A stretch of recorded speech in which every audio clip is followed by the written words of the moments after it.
প্রথম কথা হচ্ছে যে এটা নরেন্দ্র মোদীজির ভোট। দুর্নীতির বিরুদ্ধে লড়তে আমাদেরকে পাঠিয়েছেন, আমরা লড়ছি। সরাসরি দুর্নীতি হচ্ছে আমাদের প্রধান প্রতিপক্ষ। এখানে কে এক্সপিরিয়েন্সড, কে নতুন, কে সিনেমা করে, কিছু করে, তার মধ্যে কিছু এসে যায় না।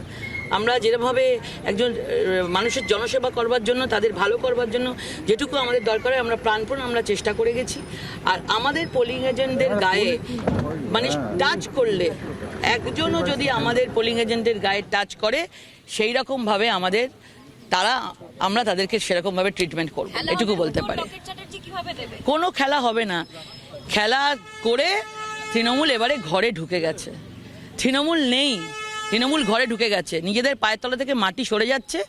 তাই বিভিন্নভাবে একজন প্রার্থীকে নিজেদের মহিলা প্রার্থী থাকা সত্ত্বেও মেলাইন করার চেষ্টা করছে, মহিলাকে অপমান করার চেষ্টা করছে, পর্যদস্ত করার চেষ্টা করছে। আমি সারা 80 দিনে আমি সেটা দেখেছি।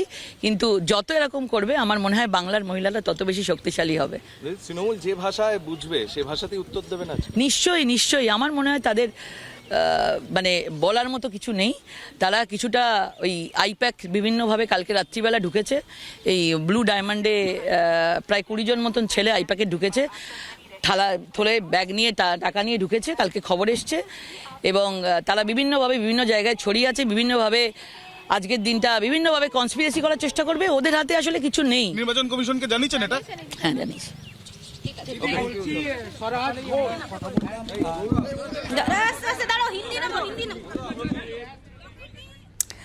লকেট চ্যাটার্জি আপনারা দেখছিলেন যে তিনি সকাল সকাল বেরিয়ে গিয়েছেন বুথ পরিদর্শনে। হুগলির বিজেপি প্রার্থী বিদায়ী সাংসদ তিনি লড়াই করছেন এবার, আর সকাল থেকেই বেরিয়েছেন।